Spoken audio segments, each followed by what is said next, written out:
This region of northern Italy is not only the cauldron of some of the thinking of the young Albert Einstein, it is also the home of another great genius who lived 400 years earlier, Leonardo da Vinci. Leonardo delighted in climbing these hills and viewing the ground from a great height as if he were soaring like a bird. He drew the first aerial views of landscapes, villages, fortifications.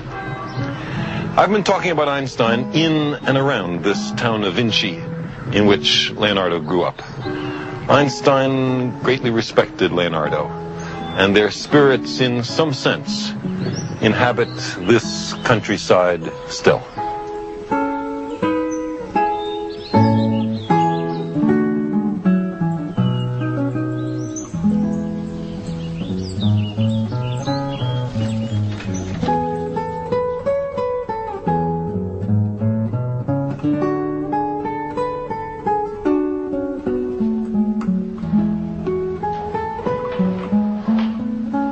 Among Leonardo's many accomplishments in painting, sculpture, architecture, natural history, anatomy, geology, civil and military engineering, he had a great passion.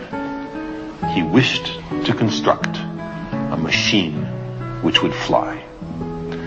He made sketches of such machines, built miniature models, constructed great full-scale prototypes. And not a one of them ever worked. Mainly because there were no machines of adequate capacity available in his time. The technology was just not ready. The designs, however, were brilliant. For example, this bird-like machine here in the Leonardo Museum in the town of Vinci. Leonardo's great designs encouraged engineers in later epochs, although Leonardo himself was very depressed at these failures. But it's not his fault he was trapped in the 15th century. A somewhat similar case occurred in 1939, when a group of engineers calling themselves the British Interplanetary Society decided to design a ship which would carry people to the moon. Now, it was by no means the same design as the Apollo ship, which actually took people to the moon some years later. But that design suggested that a mission to the moon might one day be a practical engineering possibility. Today, we have preliminary designs of ships which will take people to the stars. They are constructed in Earth orbit, and from there, they venture on their great interstellar journeys. One of them is called Project Orion. It utilizes nuclear weapons, hydrogen bombs, against an inertial plate, each explosion providing a kind of putt-putt, a vast nuclear motorboat in space.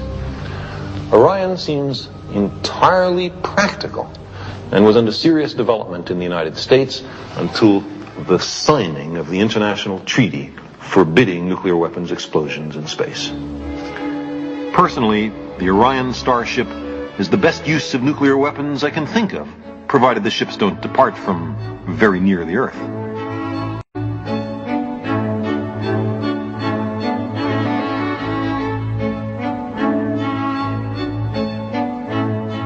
Project Daedalus is a recent design of the British Interplanetary Society. It assumes the existence of a nuclear fusion reactor, something much safer as well as more efficient than the existing nuclear fission power plants.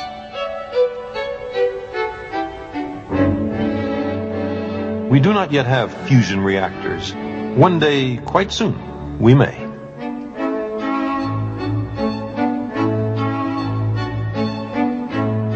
Orion and Daedalus might go 10% the speed of light. So a trip to Alpha Centauri, 4.5 light years away, would take 45 years. Less than a human lifetime. Such ships could not travel close enough to the speed of light for the time-slowing effects of special relativity to become important. It does not seem likely that such ships would be built before the middle of the 21st century, although we could build an Orion starship now. For voyages beyond the nearest stars, something must be added. Perhaps they could be used as multi-generation ships, so those arriving would be the remote descendants of those who had originally set out centuries before. Or perhaps some safe means of human hibernation might be found, so that the space travelers might be frozen and then thawed out when they arrive at the destination centuries later. But fast interstellar spaceflight, approaching the speed of light, is much more difficult. That's an objective not for 100 years, but for 1,000 or for 10,000. But it also is possible. A kind of interstellar ramjet has been proposed, which scoops up the hydrogen atoms which float between the stars, accelerates them into an engine, and spits them out the back. But in deep space, there is one atom for every 10 cubic centimeters of space. For the ramjet to work, it has to have a frontal scoop hundreds of kilometers across. When the ship reaches relativistic velocities, the hydrogen atoms will be moving, with respect to the interstellar spaceship, at close to the speed of light. If precautions aren't taken, the passengers will be fried by these induced cosmic rays. There's a proposed solution. A laser is used to strip electrons off the atoms and make them electrically charged while they're still some distance away. And an extremely strong magnetic field is used to deflect the charged atoms into the scoop and away from the rest of the spacecraft. This is engineering on a scale so far unprecedented on the Earth. We are talking of engines the size of small worlds.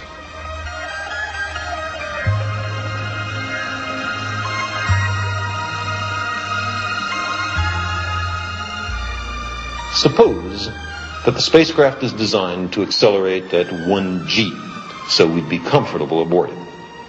We'd be going closer and closer to the speed of light until the midpoint of the journey. Then the spacecraft is turned around and we decelerate at 1g to the destination. For most of the trip, the velocity would be very close to the speed of light and time would slow down enormously. By how much? Barnard's star could be reached by such a ship in 8 years ship time. The center of the Milky Way galaxy in 21 years. The Andromeda galaxy in 28 years. Of course, the people left behind on the Earth would see things somewhat differently. Instead of 21 years to the center of the galaxy, they would measure it as 30,000 years. When we got back, very few of our friends would be around to greet us. In principle, such a journey, mounting the decimal points closer and closer to the speed of light, would even permit us to circumnavigate the known universe in 56 years ship time.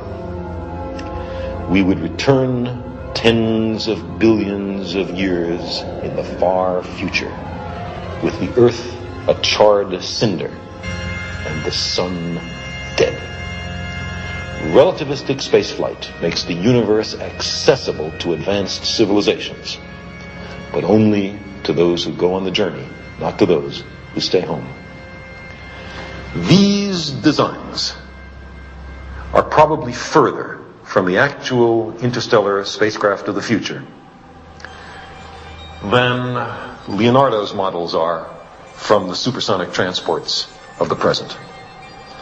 But if we do not destroy ourselves, I believe that we will one day venture to the stars. When our solar system is all explored, the planets of other stars will beckon.